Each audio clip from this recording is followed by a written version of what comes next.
Assalamu alaikum students and welcome to the free online classes of economics. Today we will discuss the changes in demand. हमने देखा कि demand क्या होती है, law of demand क्या है और now in today's lecture we will discuss the changes और the factors which brings changes in the demand. ठीक है, ऐसे फैक्टर्स जो डिमांड में तब्दीली लेकर आते हैं. ठीक है, so we have the two types of changes in demand. One is expansion and contraction, and the second one is shift factors. ठीक है, तलब में दो तरीकों से तब्दीली आती है. ठीक है, वन एक्सपेंशन एंड कंट्रैक्शन यानी तलब का फैलाव या सुकड़ाव. दूसरा है शिफ्ट फैक्टर्स यानी कौन से ऐसे चेंजेस हैं, फैक्टर्स हैं जो डिमांड को शिफ्ट करते हैं. ठीक है, यानी वो राइटवर्डली, आउटवर्डली या बैकवर्डली यानी लेफ्टवर्डली और इनवर्डली शिफ्ट होते हैं. आप कोई सा भी वर्ड जो है वो यूज कर सकते हैं. Now before going in the details you must know कि एक्सपेंशन और कंट्रैक्शन का ताल्लुक है लॉ ऑफ डिमांड के साथ. लॉ ऑफ डिमांड के साथ यानी for expansion and contraction change will be occur in prices. ठीक है, यानी जो भी तलब में तब्दीली आएगी उस तब्दीली का ताल्लुक कीमत की वजह से होगा, यानी उसका ताल्लुक कीमत में तब्दीली के साथ है.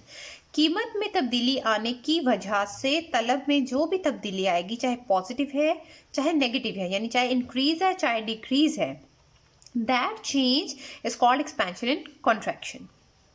अब इसमें एक्सपेंशन एंड कॉन्ट्रैक्शन में यू शुड लर्न और you should keep it in mind कि जो चेंज है, चेंज मूव्स अलोंग डिमांड कर. बहुत सारे स्टूडेंट्स जो बिगिनर्स होते हैं वो इस चीज़ में मिस्टेक करते हैं कि वो एक्सपेंशन कॉन्ट्रैक्शन को और शिफ्ट फैक्टर को मिक्स अप कर देते हैं. ठीक है, शिफ्ट फैक्टर में राइज एंड फॉल ये चीज़ आती है. ठीक है, जबकि एक्सपेंशन एंड कॉन्ट्रैक्शन में राइज एंड फॉल नहीं होता. जो चेंज है वो सेम डिमांड कर्व के ऊपर मूव करता है. ठीक है, जबकि राइज एंड फॉल में हम एक न्यू डिमांड कर्व पर शिफ्ट करते हैं, न्यू डिमांड कर्व. सो इन चीज़ों को माइंड में रखते हुए first we will discuss the expansion and contraction, then we will discuss the shift factors. अब हम एक्सपेंशन एंड कॉन्ट्रैक्शन को अगर देखें, so we have we construct a schedule like price and quantity demand. हम ये कहते हैं कि कीमत 2 रुपये थी और तलब जो थी उस वक्त 4 यूनिट थी, यानी 2 रुपीज़ पर यूनिट पर जो चीज़ परचेज की जा रही थी दैट इज़ 4 यूनिट्स, 4 इकाइयाँ उसकी खरीदी जा रही थी. जब कीमत में कमी आई तो तलब में इजाफा हो जाएगा. It may happen that it goes to 8. इसी तरह से we take another example, price 2 and 4 हम स्टार्टिंग पॉइंट एक ही रख रहे हैं. ठीक है, ये ज़रूरी नहीं है, आप इसको चेंज भी कर सकते हैं. प्राइस 2 थी, यूनिट्स 4, प्राइस राइज करेगी, प्राइस गोज टू 4. अब यूनिट्स फॉल करेंगे, देन नेगेटिव रिलेशनशिप एग्जिस्ट कर रहा है, कीमतों में इजाफा हो रहा है और तलब में कमी आ रही है. अब यहाँ पर देखें, there is fall in prices और कीमत में तब्दीली की वजह से, कीमत में कमी की वजह से जो तलब है, जो क्वांटिटी डिमांड है वो इंक्रीज कर गई. ठीक है, that increase in quantity demand is called expansion, expansion of demand, जिसको फैलाव कहा जाता है, तलब का फैलाव. ठीक है, इसी तरह से यहां देखें कि कीमतों में इजाफा हो रहा है जबकि जो तलब है उसमें कमी आ रही है, क्वांटिटी डिमांड कम हो गई, यानी तलब जो है वो सुकड़ रही है, कॉन्ट्रैक्ट हो रही है. So that is called contraction of demand या तलब का सुकड़ाव. अगर हम इसको कंस्ट्रक्ट करें तो we will have such like a diagram like price and quantity, demand 1 2 और डिमांड है आपके पास 4 and 8. सो जब कीमतें 2 थी, दैट इज पॉइंट ए, मैंने इस पॉइंट को प्लॉट किया, प्राइस 2 क्वांटिटी डिमांड 4, तो that is price and that is quantity demand, that is 4. We have a point A. So at the price is 1, जब कीमतें कम हो गई, तलब में इजाफा हो गया, दैट इज बी. तो इन दोनों पॉइंट्स को हमने मिलाया, so we are on the same demand curve. देखिए डिमांड कर्व शिफ्ट नहीं हुआ, we have the same demand curve. ठीक है, अब देखें तलब में इजाफा हो रहा है from point A to B, 4 to 8. अब ये जो तलब में इजाफा है, ये तलब का फैलाव कहलाता है, दैट इज एक्सपेंशन.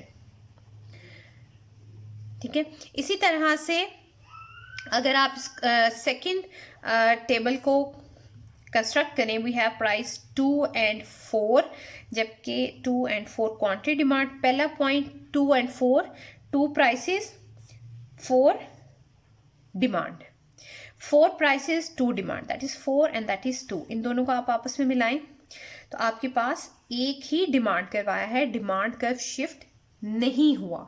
ठीक है, हुआ क्या है कि कीमत में इजाफे से तलब में कमी आ गई, that is called contraction. Contraction of demand, तलब का सुकड़ाव. ठीक है, so that is the single change. Expansion and contraction, expansion and contraction का ताल्लुक लॉ ऑफ डिमांड के साथ है. इसमें कीमत में तब्दीली से तलब में जो भी तब्दीली आती है, that is called change in demand. Expansion, अगर तलब में इजाफा हो रहा है तो एक्सपेंशन फैलाव है तलब का. अगर तलब में कमी आ रही है, तलब सुकड़ रही है, that is contraction of demand. Now we move towards the shift factors, rise and fall. तलब का बढ़ना या घटना. ठीक है, तलब का ज्यादा होना या कम होना. अब इस पे ये देखें, लॉ ऑफ डिमांड को एक्सप्लेन करते हुए वी मेड सर्टेन अजम्पशंस. हमने कुछ अजम्पशंस बनाई थी. वो सारी की सारी अजम्पशंस जो हैं वो शिफ्ट फैक्टर हैं. मैं यहाँ पे कुछ शिफ्ट फैक्टर्स राइट करती हूँ. फॉर एग्जाम्पल, टेस्ट और प्रेफरेंस, आपकी तरजीहात बदल गई. ठीक है, नंबर ऑफ कंज्यूमर्स वो इंक्रीज हो गए, वेदर चेंज हो गया,